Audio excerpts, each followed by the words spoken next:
Welcome back to ESL One Genting in Malaysia for Grand Final Sunday here at ESL One. We are in our first semi-final of the day. DC having taken the opening game. We're going to get into our draft very shortly. And of course, back here at the NVIDIA Expert Desk with our men in uniform. They are well dressed today. Very smart, by the way, to everyone. I like the get up there. And God's You should know this one. I think I have a tie like that. I think my nan took the curtains down for me to get that done. And Capitalist is with us with a bow tie. I'm liking the bow tie today, Cap. Very nice. I mean, here's the thing, Paul. Yeah. I always wanted to wear a bow tie, but it was like your thing, you know. Oh, It the wasn't championship my Sunday thing. bow tie, you know, and I couldn't wear one because you were always doing it. I was gonna wait until you retired, but Right. you're a tough old bird. You just keep on kicking. I know. 76 this year and still going. Yeah. Game 2. Draft is almost upon us, Toby. What are you expecting? What am I expecting? Not a Chen to start with. Don't think we get a Chen. I think No. when God said about Jacob earlier, he was right. The garbage whisperer definitely would have picked that out as the garbage pick. I'm interested to see how the bans are going to actually unfold. Like, we saw the power of Underlord. If DC even really care that much about it, like, they knew they were going to trade off something when they went through their drafting they won phase, after all, didn't and they they? let that one go through because they got a good matchup for it. But if they want to feel like they can do it 2 games in a row, knowing what went wrong in that 15-minute fight in mid lane, probably not want to repeat history. Yeah, similar gods in a way to what Wings did when DC picked Meepo against them. They won against it, but then they banned it for 2 games in a row because they were like, we're not playing that again. That was too hard. Yeah, there's a good chance that DC might just feel like they have to ban it, but at the same time, they had a game plan against the first pick Underlord as far as the laning stage where they had the 1v1 matchup, and then they looked to win the other lane. But it's one of those things where you know your opponents, if they first pick it again, they're going to adjust. They're going to be like, okay, well, the pick was good, but here's why this top lane didn't work out, so let's pick a stronger tri lane. Yeah, so they may just decide to ban the Underlord because they know their opponents will adjust. Yeah, if they're going to aggro tri lane us, let's just make sure that we crush that aggro tri lane, right? And then it's not like Underlord suffered that badly versus Sand King. It was just like Sand King was going to be able to win the lane, and he was also going to make better use of his farm, most likely. Because I think the difference is Underlord will always make his, as an offlaner, as just a pure offlaner, not a 1v1, he always works. Because he's just that strong. He beats any 1v2, most likely, and a 1v3, he could just go jungle efficiently. So it's really tough to actually shut that hero out. There's a little bit of love for him. There if is. only Lots there would of be the love here. Meepo, lots of grant love, would be a dream. Or the Jakiro mid, as one guy put up in the orders. I think it would only please that guy and me, though, with that particular pick. I also, Cap, I want to talk about the difficulty that Virtus.pro have got in this draft now, in the sense of the bans early on. They banned the Meepo out the first time round. Yeah. Do they change that up? Do they let them have the Meepo now? Or do they continue to ban? And if they do, then that removes one ban for some of the things that they maybe want to stop them doing a second time in a row. It's interesting, right? Because now they won't have first pick. Yeah. What hero do they give? There's no like Difficult, must isn't ban hero. DC's a team that plays so many heroes, so actually makes it easier to ban But against them I'm because just- there's no heroes like, oh, you got to Sure. ban this because they're so good at it, other than the Meepo. Yeah, and I'm thinking maybe, was there anything in that last game which scared Virtus.pro that they think, well, actually, we really don't want to play that again? There wasn't, was there? Juggernaut might be one of the Jug might, tougher cores that I think is just like versatile enough. Yeah. I think God's made a good point. There's no like one hero that's like, oh God, I don't want to give that to them. Other than the Meepo. But I feel like, other than the Meepo. But I feel like Jug's probably one of the more opening first picks that just feels versatile enough. And no matter how much you try and counter it, it still is always going to do something. So maybe they think about banning like. What was the other ban? Like they banned Rubik. Meepo and Yeah, Rubik. Rubik was That was I mean, we talked about that. Yeah. Something DC played. Yeah. Or one of the.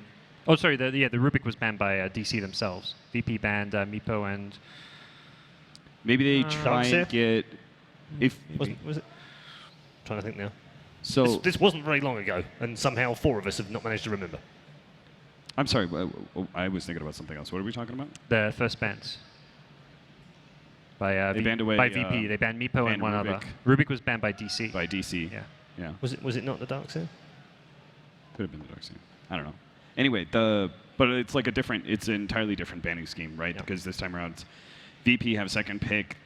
Would you like, therefore, to see Virtus.pro dictate this draft? Because it felt like DC really dictated it last time, and Virtus.pro trying to react to it, didn't it? Especially with the Chen.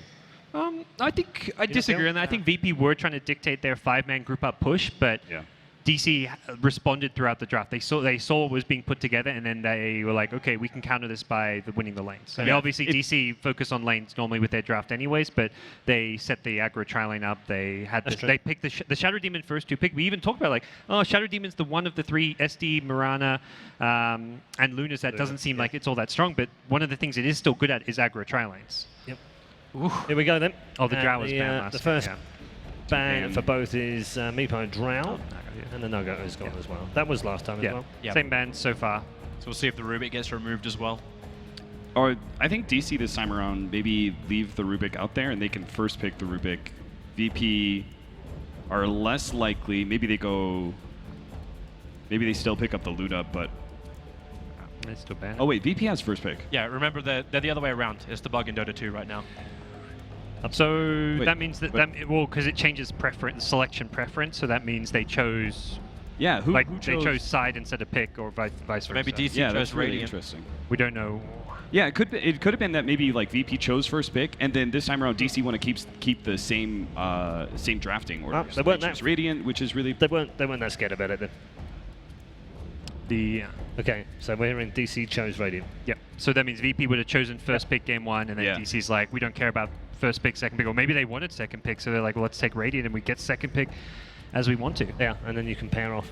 Because one of the really nice things with second pick is you get the 10th pick of the draft. You get that last pick where there's no chance to counter it. So they had a 10th. Not like Quap was a hero that had no counter, but they did pick the Quap knowing there was very limited disable. Yeah. Something Cap kind of mentioned, like going to that last pick, like they can take advantage of the fact that the disables are really just non-existent. So Quap was a great pick for them.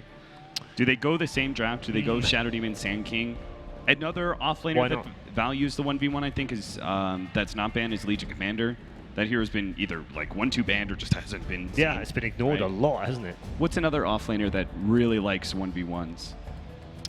Yeah, Sand King, Legion. I would toss up where is the Timbersaw in this game. True.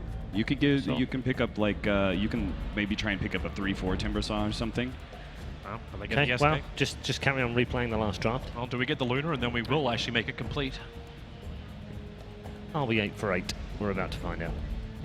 I don't think there'll be much of a problem if they do grab the Luna. The only thing they have to correct is the amount of influence that fourth position of VP had. Because the Chen just had no influence at all. Yeah, if they had like an Earth Spirit type hero, I think that game one VP's draft is equal to DC's, maybe if not like slightly better, but they make a small adjustment. Okay, the adjustment Juggernaut's is the Jug, which they didn't like playing against. They'll pull in themselves, so that's the change. I think Juggernaut's better because Luna, you're picking Luna into a Shadow Demon.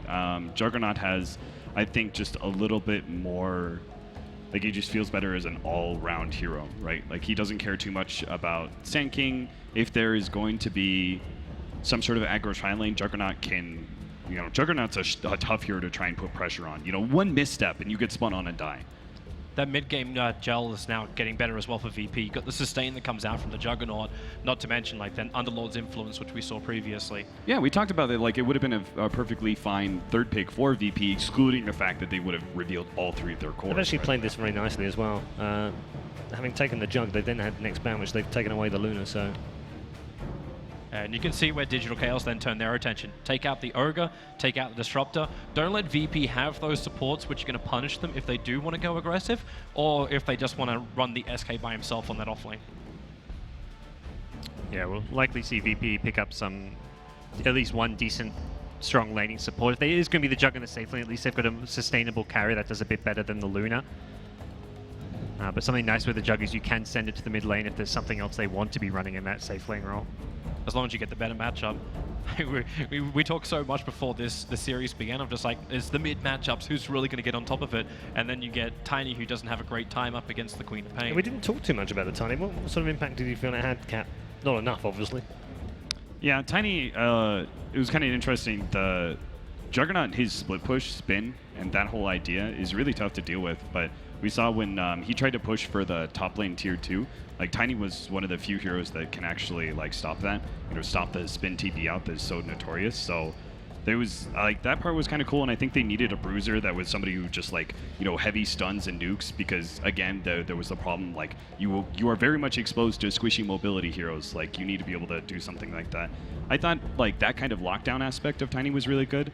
Puck would have been okay as well for the same kind of reasons, but it would have been a much more hyperactive hero than Tiny. You can play a little bit more time with Tiny. I think Puck, you have to like, okay guys, let's get those 5-man team fights. I've got Dream Coil up. Yeah. And then you got to make sure you definitely have damage to follow up if you go Puck as well as SK. if the Underlord does get the same level of farm as he got previously and you get that early pipe up, it's not as great. So you still find your magical damage through the Mirana and a good combination with the SD. Yeah, and this could be the aggro tri-lane SD Mirana +1, or it could be the mid Mirana for Weeha. It does keep VP guessing. You'd lean a little bit more towards the mid Mirana just because then SD can rotate down and help him out. But you're right, they're not locked into anything. What is it about that? Why don't we see mid jug very much anymore? Because that was like, we used to see that Mirana would go mid, and she has relatively poor attack damage to start with, so you could go a 4-man shield hero to run in mid. Juggernaut was a great example of that, and he's also a hero who's not threatened by the ganks that would be presented by like Shadow Demon Mirana, right? So, okay, so we're going to get the Earth Spirit this time round, which presumably is their answer to the failed Chen. Yeah, this is a fantastic hero just to set up. So I'd actually lean more to this Juggernaut being a 1 position now, so the Earth Spirit's got someone better to combo with to find that kill on the Mirana before she can leap away. Could see some like OD Earth Spirit mid, but yeah. They did an OD, I think it was day 1, where in their opening game they had no one crush with the hero. Gotta look towards the other heroes too, like where is our SF, where is the Invoker, 2 other heroes which are definitely on our minds coming into the series. They've played a couple really good games with the SF. Still a bit lacking in the lockdown department. It's just the Earth Spirit, which is obviously great. There's silence as well as the AoE stun, but a bit limited with the Jug Underlord. Yeah, we don't know who that secondary support is. They went with the Witch Doctor last time, but that's a lot of sustain. And that was, yeah, they were like very much like all in, let's go push. The Jug healing mode, to me, it's like, it seems like it's not worth picking a Witch Doctor like for some extra sustain in your push when you've got a Jug there and there's maybe more potent supports, but their Disruptor, which is normally their go-to there, is taken out. Gods, do you think Ursa's good versus Underlord? Because he's a good bruising hero that's good versus Juggernaut, right? If they wanted to change things. It's okay. Laning stage it works quite well, but I don't think it's like a... Hello. Do we actually get our IO as well? Hello. I mean, this is DC showing their versatility when it comes to picks. And I would argue Virtus.pro knew about that as well, because it was banned out last time. 5th ban. That was, the 5th ban, you're right. Yeah, they've probably been playing some scrims together. Yep. But, yeah, the Ursa is one of those heroes I feel like it would be good for the laning stage, but it wouldn't suit DC come mid to late game. Like, I don't... Like, it's just not like a hero I think of suiting the DC playstyle and Resolution himself. Chaos Knight, they ran it this I think once at the Boston Major maybe. It was like a surprise pick there as well, and okay. Pretty good versus Juggernaut, right? It's, I don't know how it's supposed to fare versus Underlord. I guess your like early aggression is pretty good. You've got like Chaos Knight's one of the few heroes that offers like this really strong laning phase stun and a pullback on top of that. Well, now the minus armor on the pullback means that you pull him back at the minus armor. SD's right clicks is something doing a lot more damage. So this is pretty strong lane against the Underlord. It's interesting pick up date. You actually grab it in the fourth as well, as opposed to like maybe getting your extra support.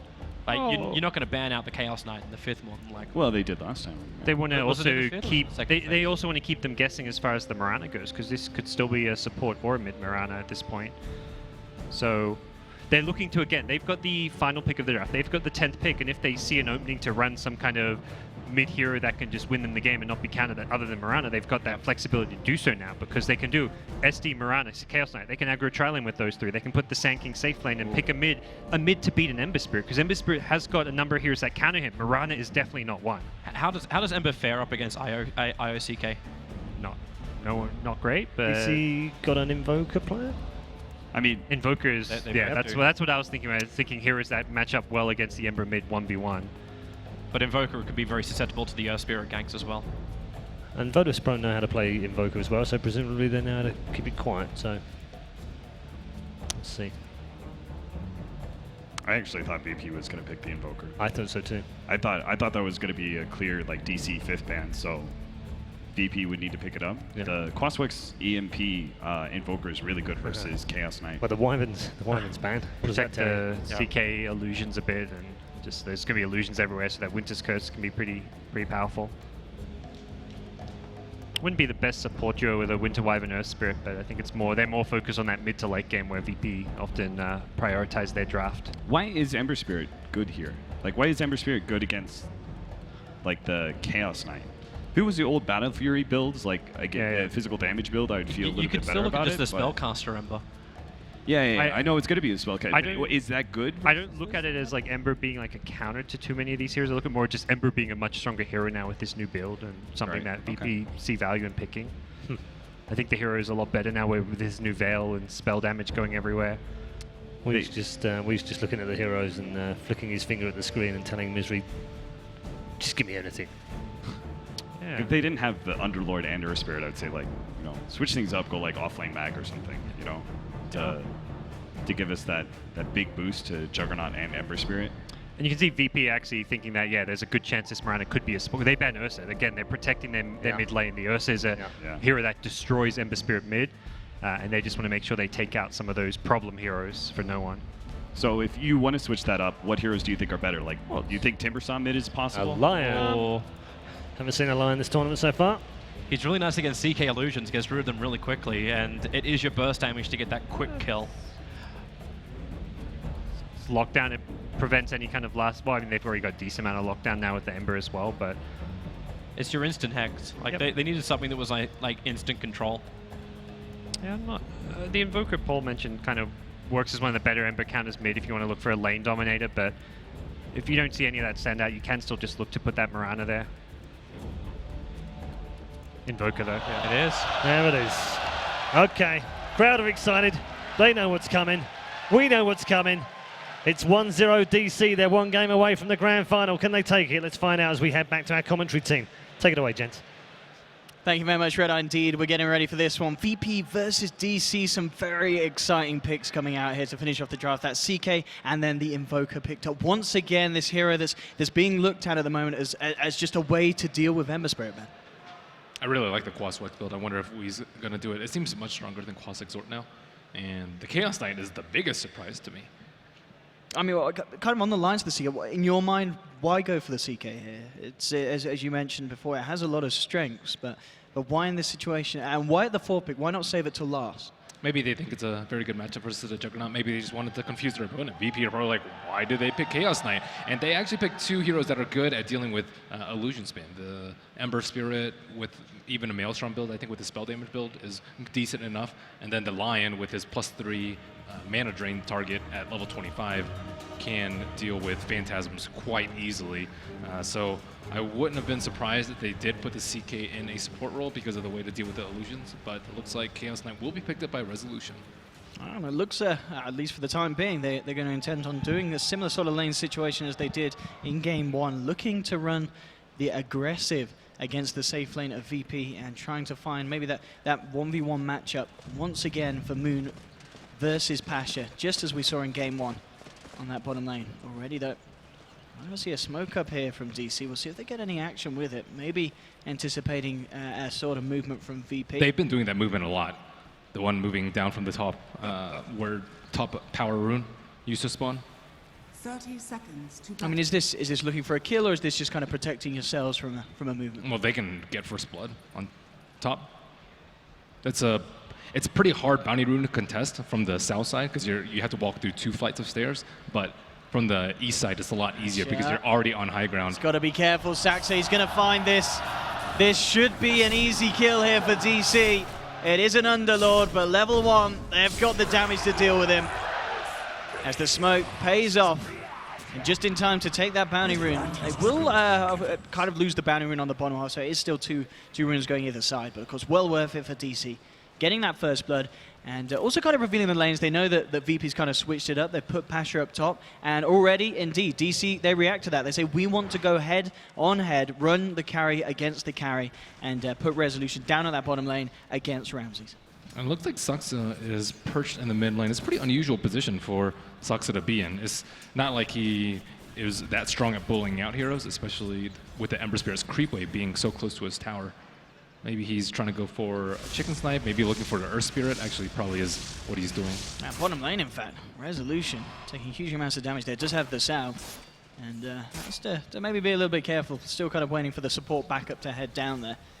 As Mirana's around at the moment, but they certainly need Saxa as well, it feels, to help set up for any sort of kill potential on this bottom lane and to allow them to really put pressure onto Ramses and again try and shut him down, as well as they were able to do in Game 1 in the laning stage. DC's constantly looking for Earthspear. They don't know where he is.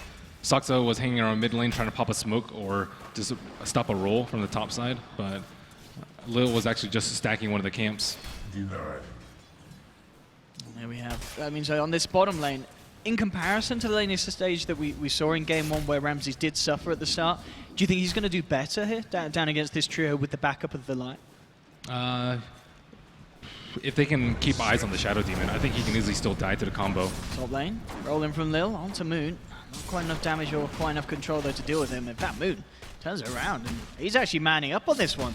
He's going to continue to give this one a bit of a tickle. He's feeling confident, and we'll just go for as much damage as he can on Lil. Backs up, does have a salve, plenty of regen on Moon, so he's prepared to go for those sort of trades in terms of damage. I think he just wanted to get max value from his salve, and he also has a stout shield, whereas the Earth Spirit doesn't, so favorable trade for him. I guess that's kind of good news as well for the side of DC if the Earth Spirit's up top. It gives WeHi a bit more confidence, a bit more space in the mid lane. An arrow combo with Saxa, finds Solo though. And again, DC already with these pickoffs. That first maneuver just paid off so much for them, because now the Shadow Demon and the Mirana, they're not under sight of any Observer Wards. Both Observer Wards from the Dire were playing on the top side, and they're just all up on the bottom side because they knew exactly where the Underlord was going to be. This is looking like a good opening with the arrow. It's a close one. No one. We'll be safe for now. CS as well, I mean, this Ember Spirit in the mid lane, 13 for 3 against the 6 for 3. Is this kind of expected in the early stages of this matchup? The Invoker's a little bit scared because of the Earth Spirit coming in, so I think it's safe to assume that he's not going to be able to see us as well, as he's living under constant fear. Around as well. Can we play his way around this one? It looks like he's going to have a lot of trouble on his hands with the Hex into the stun. They'll take down the Invoker in the mid lane. They didn't overlap any of their disables right there. If they hadn't, or if they had overlapped, then he possibly could have gotten a 3-man tornado right there, but nice coordination from them. Bottom lane, looking for a bit of a play onto Ramses. Ooh, let's go for a very nice Blade Fury dodge of the stun. And that's immediately so hard to dodge. It's a melee Chaos Bolt. Very little travel time there. At the least, they will force him out the lane, and in fact, straight up with the TP to the top lane. So Ramses moving away from that. They'll send Pasture down towards the bottom. And do you feel this is with an arrow in the mid? Ooh, can they get the combo? No. Can't quite get him yet again. Misery trying for these arrows onto no one. He's able to duke them out each and every time. Top lane, Lil. Need to roll onto Moon. Isn't going to be able to find the connection. That would have been a really tough kill anyways. Ramses doesn't even have boots yet, so he can't chase down Moon. And Moon, of course, getting very good levels. 4 minutes in, nearly hitting onto that level 5. And he's got it now. So it's like a great opening, and we saw what Moon was able to do with that opening that, again, he got in Game 1. Playing the Sand King. Juggernaut just has a tough time laning anywhere. The Sand King's higher level than him at this point, and already pressuring even more with the stun on top. There's a spin onto the Sand King. Moon could be in trouble with a follow-up Boulder Smash. They've got a good amount of chain stun, and Moon, he's already struck burrowed. He can't get himself out of there. Wow, he aggressively burrow striked onto the Juggernaut, and Earthspirit's like, okay, well, I'll take this free kill. Big pick for them there, freeing up the lane. As you said, it's already very dangerous for Ramses to find the farm. If you can knock the hero out of that lane entirely, he's going to have a fine old time. Movements again from Saxa and Misery, as they do look to head towards this top lane. They really want to do their best to try and slow down this early game farm of Ramses. Solo actually going to be wanting to escape things as he comes immediately in with the Hex into the stun, and with the Blade Fury, Moon once again in a fair bit of trouble. Does have the Burrow Strike this time, so gets out. Let's see if they can go for a bit of a counterplay here. Misery closing forward with the Starstorm and the Soul Catcher amplification. They'll take down Solo. Ramses looked like he didn't know that the arrow had already been casted, tried to potentially block it from the Shadow Demon. Mid lane. Poor Lion. I mean, it looked like a good opening. It just was the fact that with the levels and what this SK has got, Moon always has the chance, it seems, to Burrow Strike out, as long as he's not using it aggressively. Lion's notoriously weak in the offensive lanes, though, because he just dies if people go on him. He's much better in the safe lane, but because they put the Underlord up there and decided to put the Lion, he's had a rough struggle in the early game. isn't able to pull a lot. You want to be able to utilize that pull, so you get 6, you get finger, you keep on trucking on. But now he's only level 3, 6 minutes in. He should be able to secure this rune if it spawns one, and indeed it does. He'll take himself the haste. See if he can make anything happen with that, maybe even potentially towards the mid lane. We do see Weeha, he's caught right back up, and does have the lead now. 28 for 9 against the 25 for 6 at the Ember Spirit. So in the mid lane, it's a very dark map. All the Observer Wards have expired on the Dire side. There's just that one single one-up on the Radiant side. And I think this is just way more problematic for Dire. Even if there were no Observer Wards up for the Radiant, they still don't know where the Shadow Demon is and the Mirana. They just have to constantly live in fear of the arrows. And I think they've been doing a better job of pressuring the Earth Spirit. Saxa will look to get this deep ward down. Start to get a little bit more light for them on the map. And space created for resolution. Going for the Echo Saber. Do you like this bet on the CK? I think it synergizes quite nicely with the Reality Drift. Get as much damage in as possible early. Not terribly great for your illusions, but he actually does not have a mana talent at level 10. Most strength heroes have like a plus mana or plus mana regen. I guess he kind of has a mix with a plus intel, but 7 intelligence isn't really enough. So the Echo Saber is nice for that sustain. You feel it's more likely he gets the attack speed at 10? Probably. I think so. I think it's nice for the illusions as well eventually. Yeah, you can't rely on your illusions too much this game because of the Lion and the Emperor. True. And even the Underlord. The Underlord, his pit is just going to wreck his illusions. Looking to put a bit of pressure in on the spot on lane. Misery kind of poised behind Pasha. If they can get any sort of lead in, they can go for a bit of play, but as you're unable to find the arrow, will force Pasha back, but immediate TP's coming through from the side of VP. They want to try and fight this. They send 4 forward. No one remnants in. He's not going to be able to get the grab onto Rezo. He wants to look for an easier kill. He's eyeing up Misery, trying to close the gap. A little out of mana here for the combo, but the smash, that'll allow them to close the gap, get the steering chains down, and burn him out with a flaming guard. That will be the 3rd kill for VP. They're not really getting too many kills in the early game. I would expect them to be a little bit further ahead with the Earth Spirit, but he's actually been focusing a little bit more on the economic game in this first 8 minutes. He's been stacking a lot for his teammates. CS-wise as well, Ramsey's given a bit more space on that top lane. 42 for 7, 57 for 19 as Resolution still holds the lead farm. And I mean, is there going to be a point where the CK is just going to be able to fare a lot better than the Juggernaut in these team fights when they start to group up and go? I think early on, especially before like Ember Spirit has a damage item like Battle Fury or Maelstrom. I'm not sure if he's going to go for either of those. And before the Juggernaut also gets a Maelstrom or Battle Fury if he wants to deal with the CK illusions. I think, especially if he gets the extra proc on that illusion, the CK should be way stronger. Jug. Ramses playing it safe here as he hangs right back in the shadows towards the top. It will be a sweep round from VP. Smoked up, they're ready to try and catch some of the members of DC. Immediate leap out from Misery and Saxa. Starting to back off as well. So the smoke from VP unable to catch anyone off guard on that top lane. Yeah, no hesitation from Misery. The roll wouldn't have hit him, but he knows that he could easily get silenced, and there's probably someone on the area if Earth Spirit's jumping on you. That's that kind of quick reaction that you need to stay rich as a support. This could be nice for VP. With the remainder of the smoke, no one was able to get himself in position on towards the bottom lane, and they're going to look towards Rezo. He's got no backup at the moment. Pasha and no one. Starting to close in onto him, and Lil's there with the backup as well. Rolls forward, hits the smash. They should be able to find us. No, Weeha's there. He's going to look to try and save Rezo. Can he do anything in time? He can't. Rezo will still go down. Weeha unable to do enough to hold back the aggression of the 3 heroes of VP. He wasn't sure which way the Invoker was coming from. He doubled back to the right, but that was a little bit after the Tornado had already come out. And it looked like it was going to be at least a 2-man Tornado EMP that would have potentially saved the Chaos Knight with the help of the Majestic charges. Ramses can just TP out if he's in a little bit of danger. I don't think any help is coming. Maybe the Ember or someone can TP in. Does have the Omni Slash, and Solo moving into position with an Invis Rune. They could try and fight this one, VP. Pasha setting up with the route onto Saxa. Misery still sticking around here. We'll see who Solo goes for with the Invis reveal, and it's a stun straight up onto Misery. Misery falling low, chopped down by the Omni Slash. That'll be 1 kill. We'll also take the deny on that top tower as well. So VP able to get a good bit of play done there, and losing nothing in return. I mean, the tower goes down, but they do manage that deny. Mid lane, Weehawk could be in trouble as well, Lil. Amidian actually misses the boulder smash here, so he's given the chance to turn this one around and force them straight back. A little bit of an uncharacteristic misplay there from Lil Zerspirit. I think he's going for Vanguard. Oh, Misery.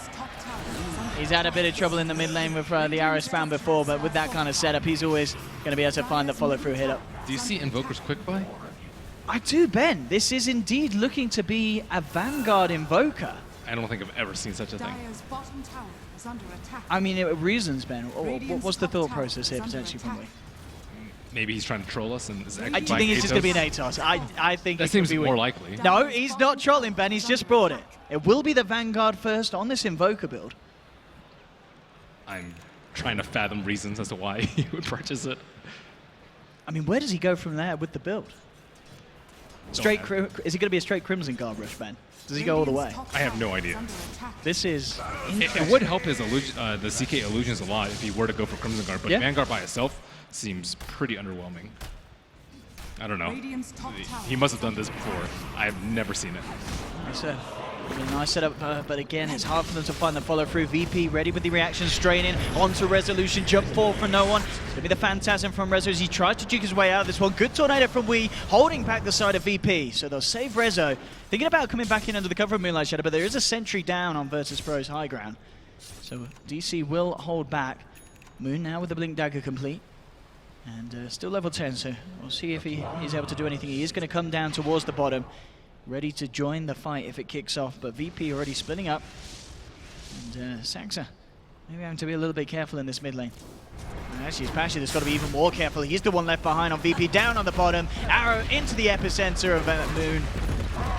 And they'll claim themselves another one, bringing it to 5v5 on the board. No one wants to try and find something in return, though. Comes in immediately. A good silence as well there from Lil, but they can't quite finish off Moon. Moon straight up with the Sandstorms, keeps himself alive. A Chaos Ball onto no one holding him back. Moon and the boys just getting themselves out. The Magnetizer's on them. They're falling down low. Moon might in fact tick out. Indeed he will. They'll get the kill on Moon with the Magnetize.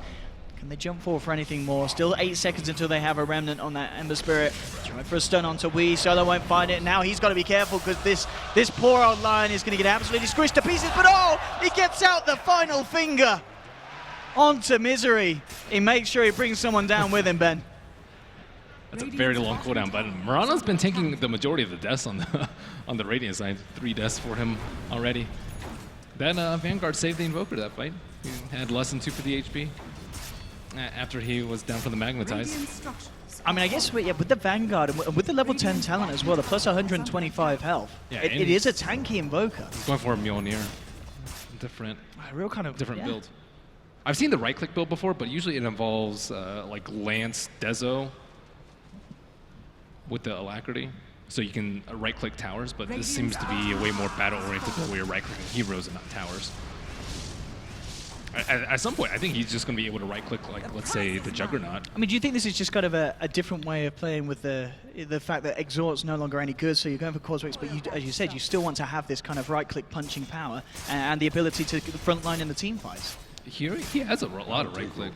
I think maybe this build is better for the right-click now, as you mentioned, with the talents. He already has phase boots. What does he get later?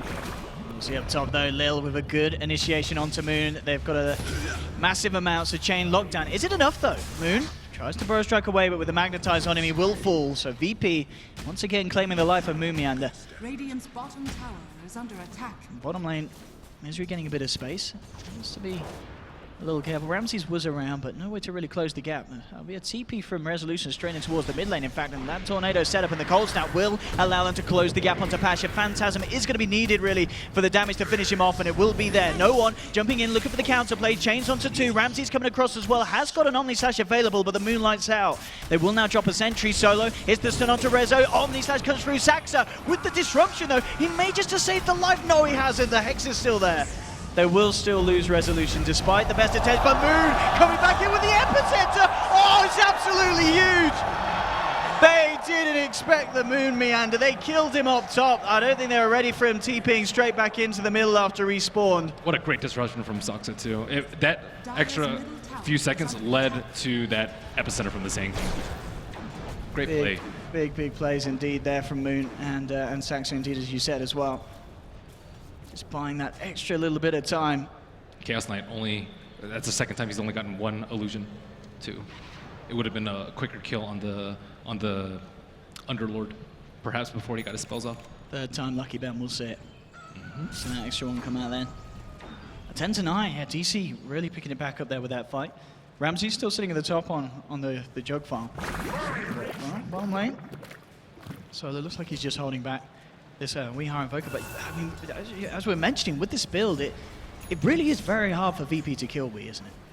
It is, and on top of that, I think like he's looking forward into the game on how he's going to deal with the Juggernaut and the Ember Spear, because these two heroes are just very difficult to actually cast spells on. Maybe he can get an Orchid, but he can also go items to counter the Orchid, but it's very difficult to actually counter the right-click build, because generally you're just in the fray. You can elude spells, but if you're not actually in the fight, and you're worried about the right-click damage, you're not doing any damage yourself. And the Juggernaut, he can get purged during the spin with the Shadow Demon and then right-click down from the Invoker. So I think this Juggernaut is very vulnerable to dying. He might have to go for a more defensive build than normal.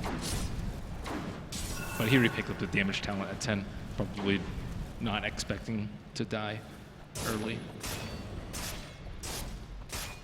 Again, kind of in this game to this stage as well, is there a team that you feel there's more pressure on their lineup to perform around this kind of mid-game section of the match? Is there more pressure for VP?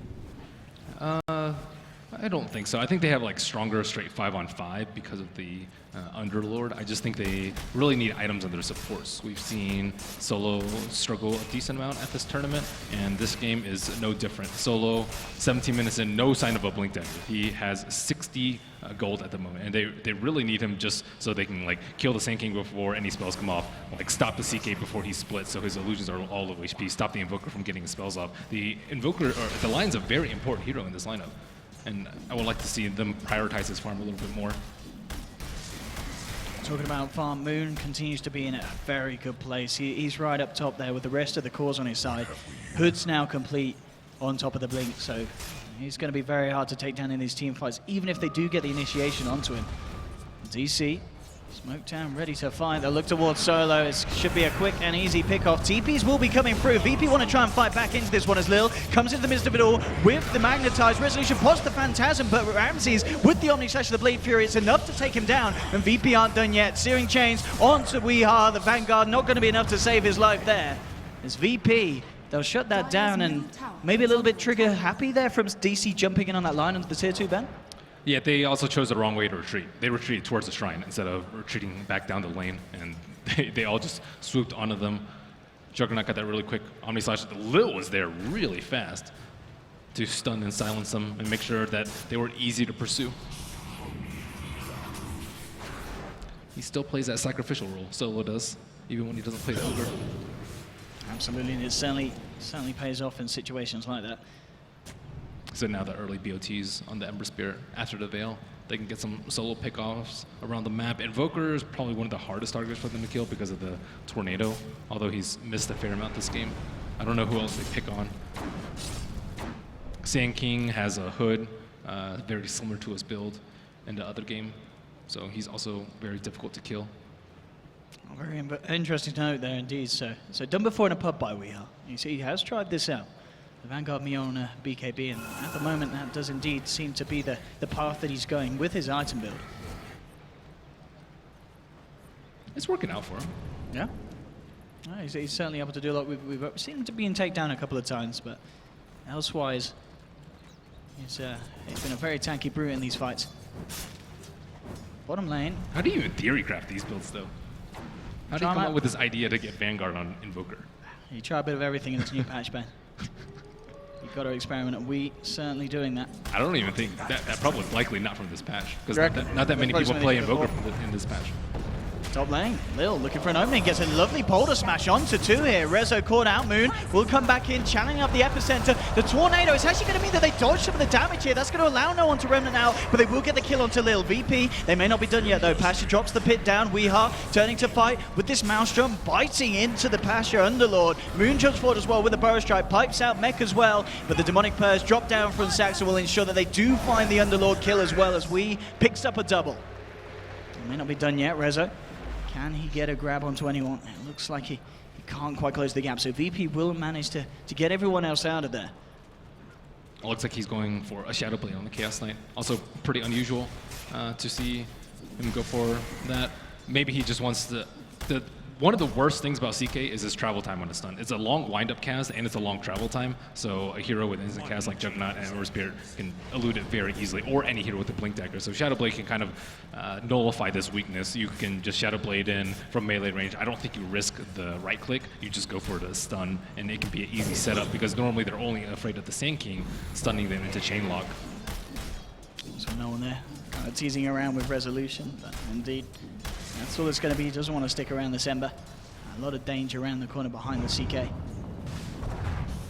13 to 12, it certainly seemed to be proving to be a lot closer, it feels, in these kind of opening stages, whereas in game one it was a little bit back and forth, but at this point it feels like both teams they've got their strong points.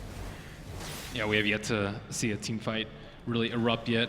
Dire side is trying to look for more pickoffs around the map with the Ember Spirit, with the BOT. They can easily bring people in, not to mention the Underlord ultimate. And then Radiant side, they're trying to scale a little bit better with this Invoker build.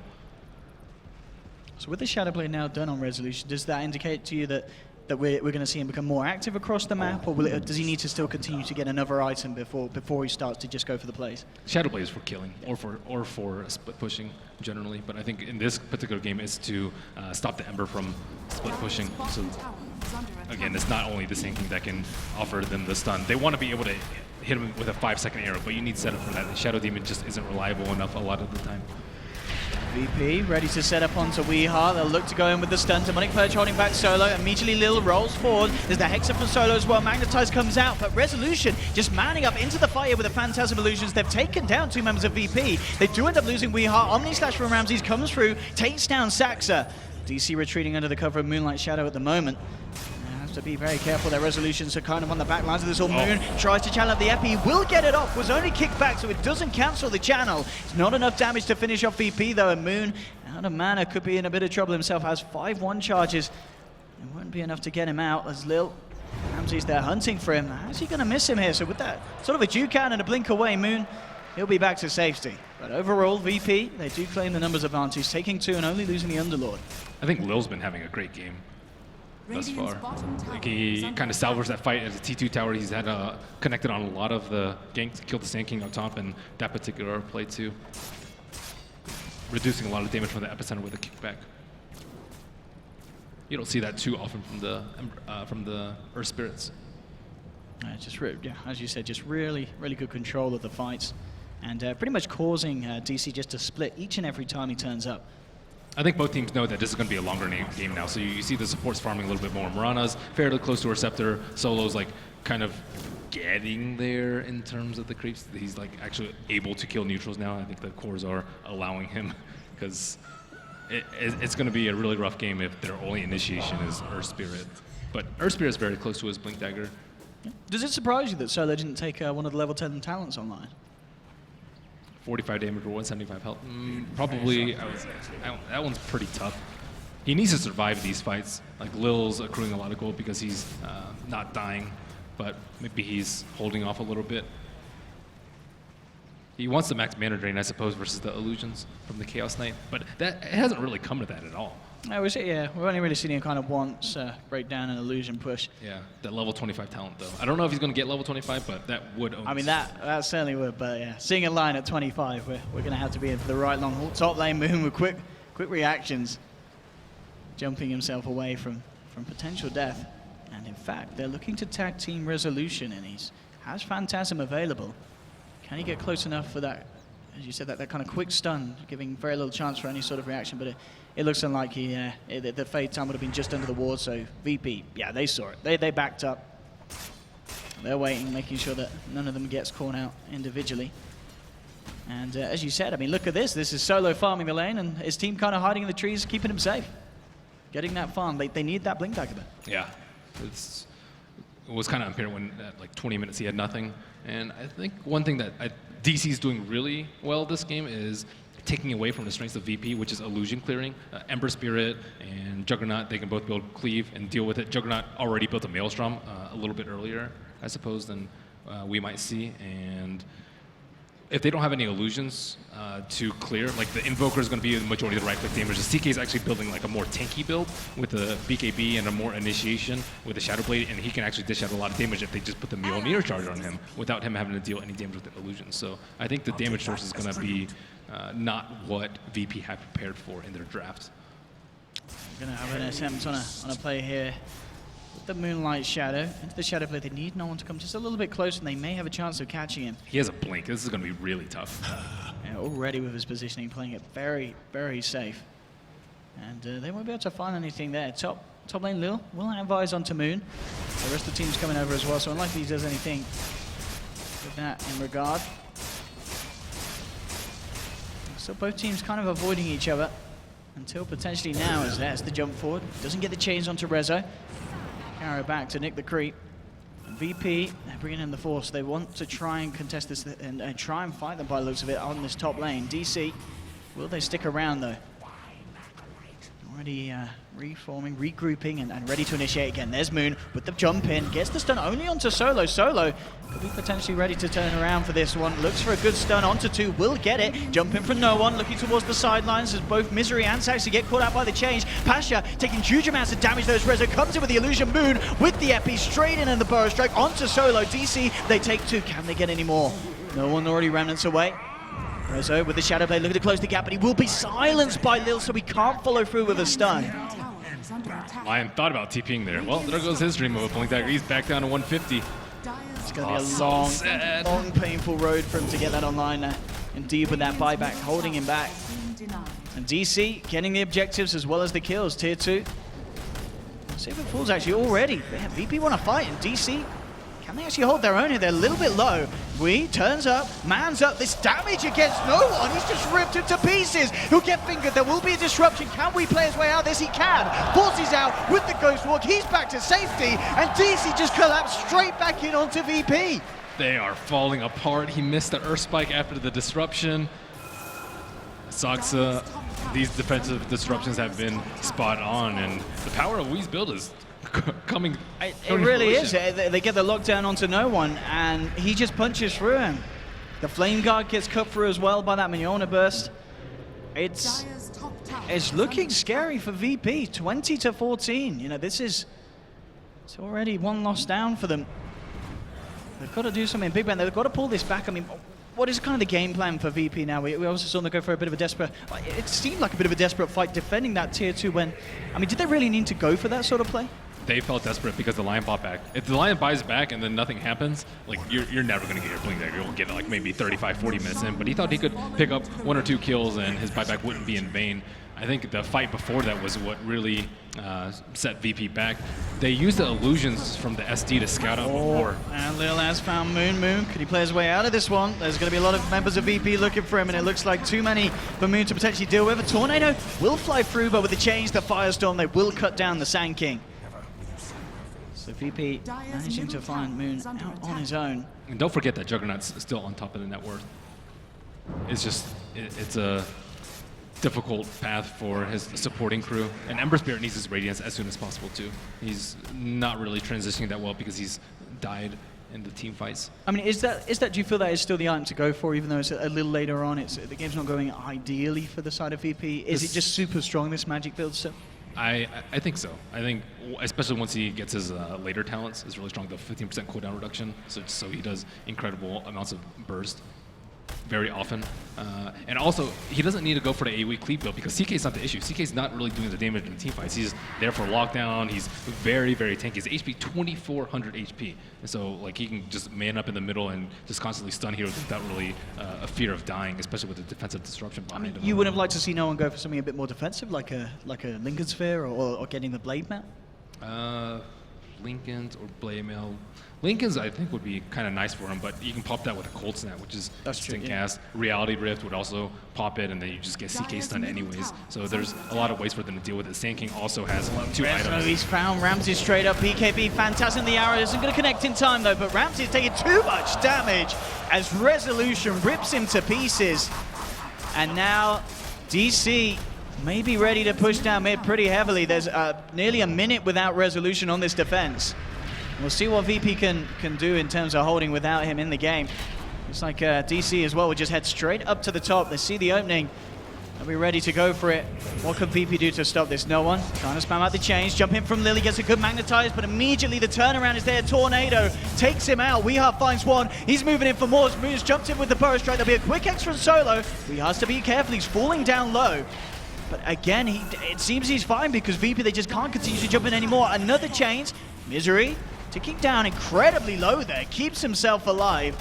And DC just stand the ground, should be able to claim this Rax. There'll be the burst of the Aegis. Moon coming in with the epicenter, looking to chase down Solo, blinks forward. He'll be hexed up, but that isn't going to stop the pulses. Solo falling low, no one back in. Chains holding the Weeha. Can they find him? It's just so hard for them. They've got the lockdown, it seems, but they just don't have the damage ban. Yep, they can't kill anyone. Juggernaut just respawned, so that will be the sign for DC to get all out of there. And just not enough farm on the VP heroes to really put up a fight. Like they used their top shrine. They were like in pretty good position. Earth Spirit got off his spells in a team fight, but severe lack of damage. They also didn't have the Mjolnir complete on Ramses before that fight. I'll take that as tribute. VP sort of licking their wounds after that one. Being a Rax down, I mean, they've certainly got the heroes to be able to push it back out. But DC, with the way that they're playing, they certainly have the momentum to go back in and look for more. Yeah, they need to take a fight, I think, as soon as they get the Radiance on Ember Spirit. He's still, probably, what, 2,000 gold away, but I think that's going to be their best shot. If they wait too long, DC are just going to take Roche again and then just sweep another Rax down. I don't think they can wait for the Lion Blink. That's just might not even be a possibility in this game. You have to look towards a little bit closer. Ramses has his Mjolnir now, so if he can actually survive in the fights, he can maybe do a fair amount of damage, but the CK illusions are a big problem for him, like as we saw in that last fight where he got Shadowblade initiated on. They clearly know how to deal with the Juggernaut, and I think they're taking advantage of VP's predictable opener in the draft. They always take Underlord if it's available to them, and then they really like the Juggernaut, even prioritizing it over the Luna. Good lane. Resolution's actually found Ramsey, but Ramsey just turns with the Omni Slash and gets the kill. Rezo, he did not want to be there, Ben. He's just given up a massive kill to the Juggernaut. And in fact, down bottom, the rest of DC could be in trouble as well. Silence onto 2, Magnetize as well. They'll be forced back. VP actually punish this and get a resulting kill. Now Misery's going to look to try and turn. Arrow and the burst on Solo, not quite enough to kill him. The Tornado, that should be enough to finish off the line, and indeed it will. Wee picks up the Solo kill. Lil, Ramses, looking around for Zaxa. They're trying to hunt for more, but Moon comes straight back in with the Epi and takes Lil's life. So DC, they're not done yet. We are. Socrates up. Can they kill this man before the Dark Rift comes off? He's got a few seconds. It's ticking down. Can they kill him quick enough? They cannot. Just in time there, getting back to safety. Very, very close, but even so, very scary for VP. Still struggling in fights, even with the CK out of the board. Yeah, that's a very big problem. None of them can survive. No one can really go in there and tank. Like the CK illusions will maul you to death, and then you always have the threat of the Sanking Epicenter. I don't really know how they're supposed to tank up through the fights. Underlord already has his core items of the mech and the pipe. And they're desperately trying to fight here, VP. They're going for every sort of tier 2 defense. But he just stands his ground. It doesn't matter about the pit. He's just too tanky. BKBs are the ready if he needs it. And there's now Greaves complete on Misery as well. So these sieges, these group ups from DC, getting even harder and harder for the side of VP to be able to have a chance of stopping. The Mjolnir is especially nicer because there's always constant small damage ticks. The Flame Guard, Searing Chains, Magnetize, these are like very small instances of damage that happen many times a second. And so he's just going to be spewing out lightning non-stop. And Hero's just looking very healthy across the board for DC. Saxa, under 500 gold away from the Aghanim's.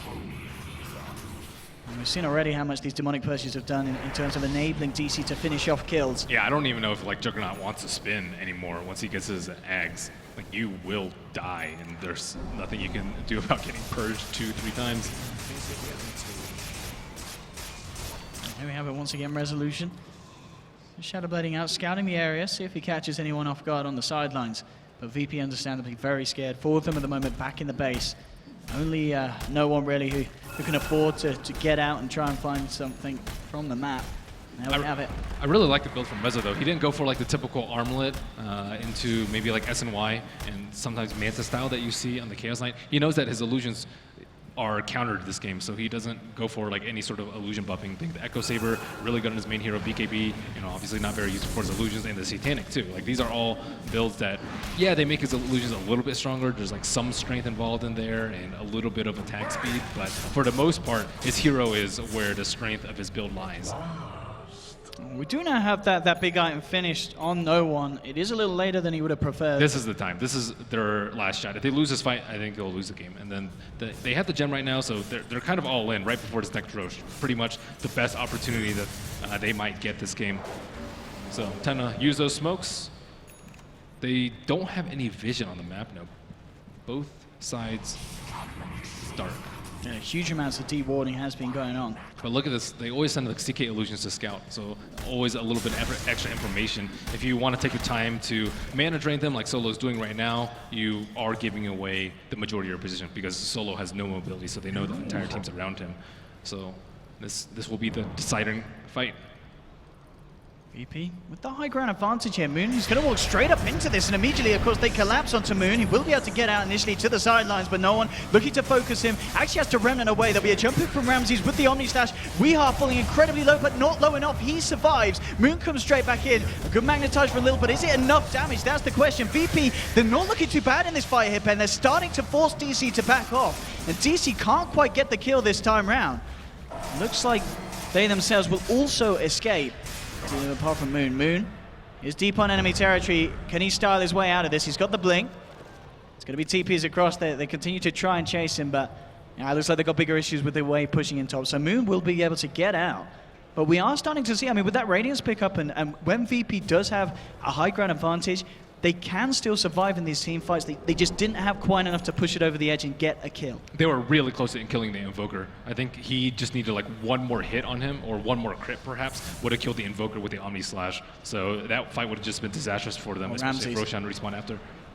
Solo is there, but only for a couple of seconds. Solo is now gone. Ramses is actually trying to leap forward into this one. Lil as well. Look for the boulder smash. Look at the chain and the follow-up stun onto Resolution, but immediately turn around for DC. They'll close it onto Ramses, but in fact it's DC nearly losing. Weehaw is incredibly low. Can they finish him off? No one Apache trying to finish off the Invoker. They'll get it, but Moon comes in with the epicenter of the Burrow Strike. Triple kill for Resolution, and they're not done yet, DC. They look towards Pasha, the last remaining survivor of VP, and they'll find it as well. Man, the Invoker just stands his ground and just does so much damage in that fight. Like he just stands there and right clicks. They're tapping out, Ben. It's too much for VP here. DC have brought an absolutely incredible level of gameplay to this series. Both games looking very strong. Something a bit refreshing. Weehaw with this Invoker Vanguard Mjolnir BKB build. It certainly worked out, Ben, as you said. It just in these team fights, he stood his ground.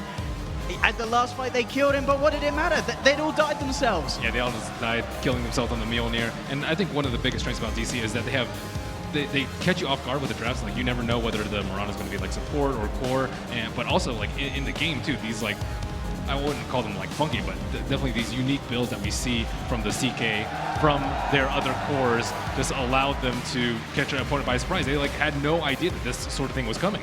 Absolutely not indeed. DC looking very, very strong. VP, they're going to feel a little bit bad about that, but I'm sure they're going to have stuff that they can reflect on, look back and learn from. But DC 2-0 here in this first series of the final day at ESL Genting. But for now, just a short break, then back to the panel. Don't go anywhere, ladies and gentlemen.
DC to the finals. And of course, I'm here with Resolution. Make some noise for Resolution. Look at that. I know you're in headphones most of the time, but I mean, coming from seeing them all, there's lots of love for DC and you guys. How does it make you feel? Sometimes you can even hear it like from the like place. It's amazing, really. It's amazing to be here and look, to hear all you guys. I love you. 2-0 against VP. They were actually also a very big favorite to win the whole tournament. How does it feel to take them 2-0, and how did you feel about you guys' matches? I mean, we played some really weird heroes last games. Like we tried to Invoker with Mjolnir and CK, which was really good. Like I felt like I believe in them, and we had a lot of faith in these heroes. So it was really nice to play against them. I finally meet my boy Ramses, and it was amazing to play against them. Oh, that was great. And were you worried when we started building Vanguard on Invoker? As I said, I have faith in my teammates. Okay, one thing before, I'm sure you guys want to like relax and celebrate backstage, but really quick, I heard that you are a big fan of the Malaysian food over here. You've been loving it. Yes, yes. You've been going crazy. Blitz has been telling me you've been going crazy about the food. What food have you been liking here? I mean, there's kind of like different kind of foods, right? There's Indian food, there's like different type of food, and I like them all. Like it just tastes good for me. Have you tried the Sky Juice? No, not yet. NP's gonna hook you up with that straight up. Time. All right, no worries. Well, guys, make some noise for Resolution. Congratulations on the win. We'll see you at the finals. Good luck and all the best. Resolution DC to the finals. Yes, indeed. Resolution and the boys from DC do make the grand final, the first ever grand final of 2017 for Dota2. Well done to them. They'll see them a little bit later on. They'll find out who they play next when we move on to Newbie versus Wings. First up, though, let's break down the brilliant victory from DC. Where do we start with this one, Cap? I think the obvious thing to talk about would be both the build on the Invoker as well as the Chaos Knight pickup. I really liked what Resolution said on stage there. You know, he just he believed in the build that we all easy to do when you win the game, though. Yeah, I don't know if he would be feeling the same sentiment if they lost because of that, but I think that is one of the things that defines Digital Chaos. I think we talked about it. It's like the variety of picks that they have. They're willing to do something like this, and we look to see that's what we also felt good about Wings is that they just trusted the picks that they had, and they didn't try and lock themselves too heavily into a certain kind of meta or a certain kind of patch. So picking up those heroes, I'm still not entirely sure how it worked so well, but it did work. It was it just seemed to really fit for them. I don't know. The Chaos Knight's still questionable, but. Okay, and we're going to go through the replays. As we do that, I also want to ask you about your mate backstage. I know he's probably watching. Actually, in fact, he's probably walking back to the hotel with his players. But how much influence has Blitz had on this team? I mean, he had such a significant impact, it seemed, together with Heen at Liquid, and their form improved. Is the same thing happening here? Could be. I don't really. I don't want to give him too much props here because you know what he's like. I don't want to fit through the door, props. Right? And it's also something that I don't really, I guess, talk to him too much about. Sure. I talk to him about strategy, but I don't talk to him about how he influences the team. Yeah. Okay. So Gods, CK, Vanguard, Invoker. I mean, the Invoker was fantastic. He was just standing there fighting. Some credit, a lot of credit probably to Saxa as well. He had a hell of a game on the Shadow Demon. He bailed out. We had a couple of times with some really clutch defensive disruptions. Definitely, I think the support play coming out from him was on point. The CK was like an okay pick. It soaked up a lot of the attention, and I think as a result didn't really shine or anything. But I think CK is a hero that's never going to shine. It's just like that tanky frontline carry. Here's the key fight in the top lane. Yep. At this point, it was relatively even. DC seemed to have the upper hand, but this fight in particular was really what took them home, wasn't it? That disruption was so godly. Right as the finger burst damage is coming out, even if they kill the Invoker, it looked like it was still going to be a bit of a rough fight for them that they were going to lose anyways. But that was a big kill that they missed out on. So what did you make of it? I actually want to just flag the presence of Moon. We were asking him to actually step up in the series, and he more than did it. And you can see him just pushing the envelope. Sometimes he'd be out by himself, go for a solo courier kill, lose his life for it. But it all worked because you had VP scrambling to try and defend against him. And then when the big team fights happen like this, he brought so much damage. And he changed up his build too. It wasn't that early Aghanim Scepter. He had a lot more maneuverability items, and it just worked. He was always at the right place at the right time. Yeah, it was both the combination, right? It's God's highlighted Saksa and his defensive plays to be able to help out Weehan, be able to make these situations work a little bit better when they were feeling pressure. And then Moon Meander on the aggressive side of things sets up the Chaos Knight and sets up, in particular, this right-click Invoker to be able to succeed. Plenty of fans here supporting DC. Plenty of shirts in the audience as well. I was actually surprised when I came in the first day. I actually saw a number of DC fans in the audience with DC shirts on, and I thought, okay, maybe the Fnatic team don't get quite the full-throated support that I thought they might get when they came out here, and it sure is. I mean, you hear the roar when they won, and when there were several plays, particularly by Weeha. Whenever Weeha does something, it seemed like the crowd. They put him on camera. Well. Yeah, yeah. That was enough. I mean, SCA fans have always been great about just supporting amazing Dota, and like the Western teams, Western players they've always loved them whenever and welcomed them with open arms whenever they've come to SCA. So. One final point I want to talk to all three of you about is Resolution's got one over on his mates from CIS. It's got to feel good to him when he plays outside of the CIS in a totally different team, go back and give him a good kicking. I mean, didn't he already kind of achieve that, though? Sort of, but... TI, I think that was kind of the bigger win, right? But every time he does like, it... region, what's up? Like, I did it. I left the region and I made it work. Now it's just kind of like rubbing it in their face a little bit more, you know? Yeah, yeah. I talked to the Russian guys. Obviously, we keep in contact with them when we're doing the events, and we're always side by side with all of these as well. And yeah, at TI, I said, guys, who are you going to cheer for now? And they were like, we just followed DC now. Yeah. That was after everyone got knocked out. Yeah, like, we'll just follow DC. We'll claim them as a CIS team. Okay. Yeah, no, they're a CIS it's team. Funny, everyone's and an NA team and a Euro team. Okay, all right. No. I got Excuse me. That's an American thing. All right. Okay. You guys can't copy that. All right. CIS region, you can't do that. All right. We very clearly led the way of establishing that one American or one Canadian means it's indeed. Yes. Yeah. Okay. Thank you very much to all three of you. We are headed for a break right now before we head into our second semi-final of the day. Just a quick reminder for you: some of our sponsors have been fantastic here. All of our sponsors have been fantastic. In particular, I want to highlight one right now, Lenovo. For those of you who are here, you can go and enjoy the Y710 Cube right now with the 1070 NVIDIA GTX card in it. And as a special bonus, you'll get 400 RM as cashback if you go and pick one up right now from the Lenovo store right here in Genting. As I said, we are headed to a break. The semi-final for number one is done. DC are the first team into the grand final. We'll find out who their opponents will be after the break, as it's China's finest, Wings and Newbie, clashing head-to-head.